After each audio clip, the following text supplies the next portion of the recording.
Hai teman-teman investor, kembali lagi bersama saya di channel Sobat Saham. Kali ini saya akan menceritakan pengalaman saya pribadi, yaitu pertama kali mengalami auto reject atas atau arah yang sering disebut orang-orang di bursa ya, atau reject atas atau pentok atas 25%. Saya mengalami sendiri ya. Kalau dari modal sih masih sedikit ya dibandingkan investor, tapi ini cukup membekas dalam diri saya, yaitu di saham KF dan INAF. Kenapa saya bisa mendapatkan auto reject atas di saham KF dan INAF? Padahal yang kita tahu, kalau teman-teman investor udah lumayan lama di pasar saham pasti tahu saham INAF dan KF ini merugi terus gitu, dan fundamentalnya kacau lah kalau bisa dibilang.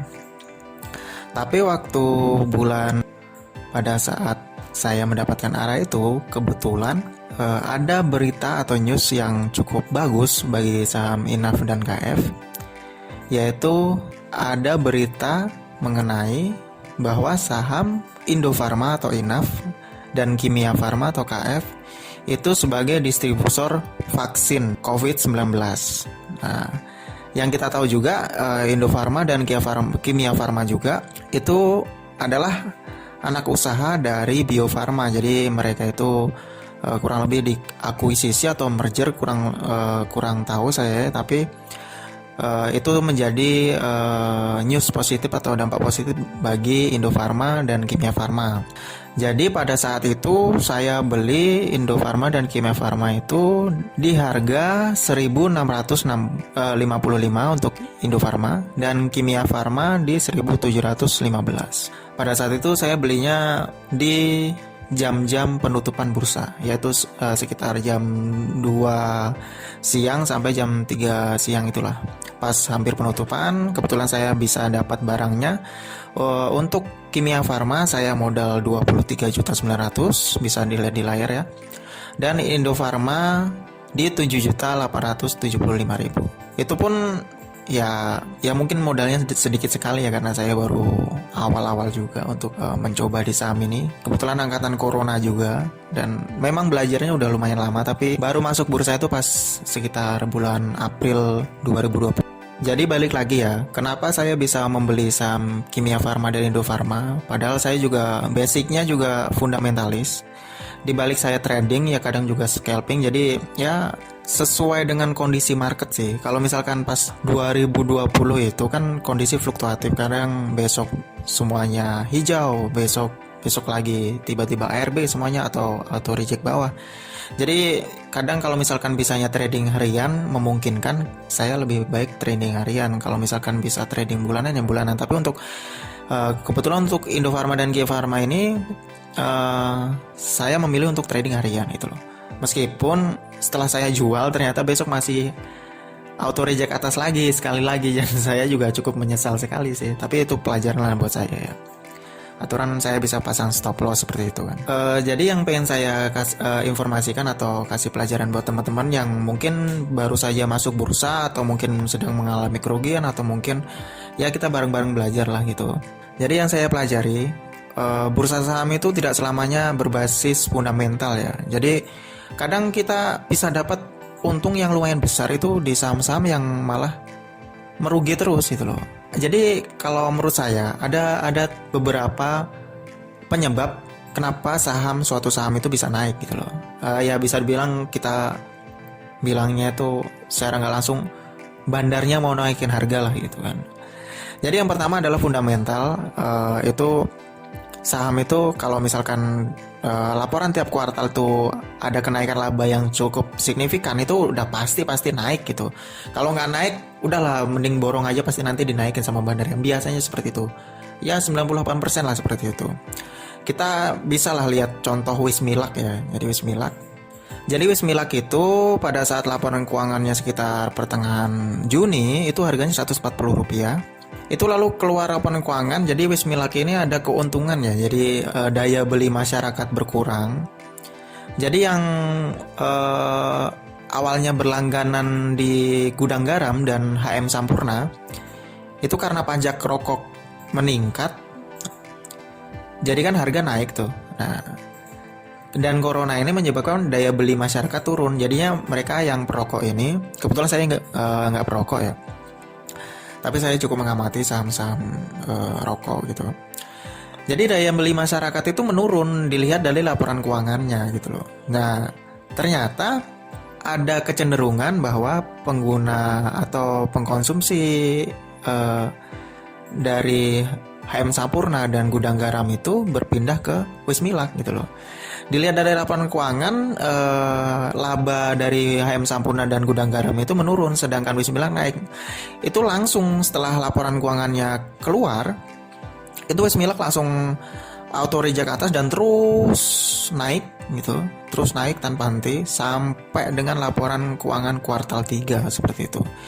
Jadi itu yang berbasis fundamental ya. Jadi kalau misalkan fundamentalnya bagus, laporan keuangan naik, laba naik, otomatis itu saham pasti naik gitu loh.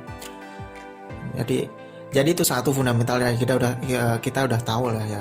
Tapi yang kita tidak bisa abaikan itu adalah saham yang bisa naik karena isu gitu loh. Jadi meskipun saham tersebut masih dalam keadaan rugi atau tidak menghasilkan laba selama bertahun-tahun, tapi kalau misalkan isunya itu bagus gitu, kalau misalnya kayak Kimia Farma dan Indofarma ini, itu bisa kita manfaatkan. Nah, tapi jangan untuk investasi, untuk trading jangka pendek atau swing trading atau scalping atau apapun itu cukup lumayan hasilnya gitu loh. Misalnya 10% 20% sehari kan lumayan gitu kan.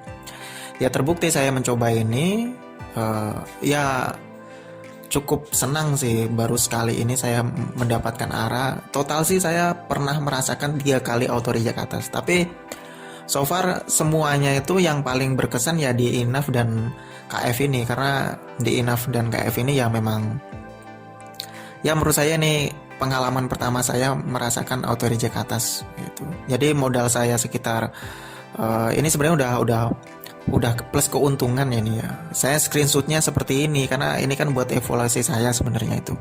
Ya kebetulan saya mengelola YouTube, jadi sekalian saya share ke teman-teman, bukan bermaksud sombong ya. Ini sekali lagi disclaimer, bukan bermaksud sombong, kita saling belajar aja gitu. Karena sayang juga kita hanya memanfaatkan fundamental, sedangkan harga saham tuh bisa naik kalau ada isu seperti itu. Nanti saya bisa ceritakan lebih. Ya, saya nggak cuman ini dapat auto reject atas, ada isu-isu lain ataupun yang menurut saya kadang teknikal, murni teknikal juga saya bisa mendapatkan arah gitu. Nanti saya akan ceritakan satu-satu. Tapi sekarang untuk yang sekarang saya fokus di Indofarma dan Kimia Farma gitu.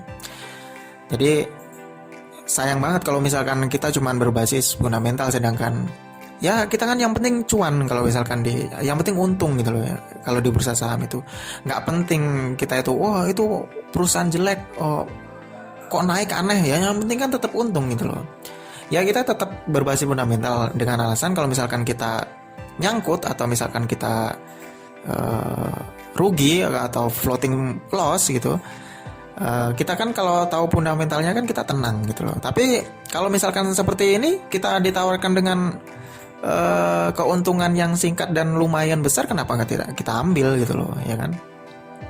Jadi kan lumayan itu. Nah gitu. Jadi ya mungkin itu saja ya.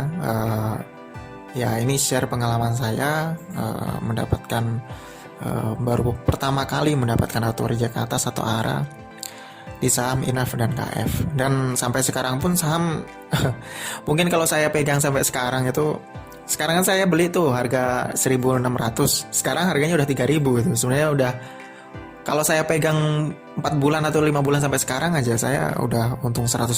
Tapi ya namanya saya basicnya trading dan modalnya terbatas, ya saya loncat sana loncat sini gitu. Tapi kalau untuk teman-teman yang mungkin modalnya lebih banyak dari saya, yang mungkin bisa kalau misalkan yakin ini saham masih bisa naik lebih tinggi, ya di keep aja, di hold aja sampai ya menurut kalian target masing-masing lah gitu. Nah mungkin itu saja ya, share pengalaman. Ya mudah-mudahan kita semua selalu cuan di bursa saham. Dan hati-hati, bursa saham ini memang salah satu instrumen investasi yang cukup high risk. Jadi harus kita manajemen portofolio dan manajemen uang atau keuangan atau manajemen atau emosinya, kontrol emosinya harus ketat gitu. Kalau misalkan enggak, waduh bisa hancur-hancuran gitu ya.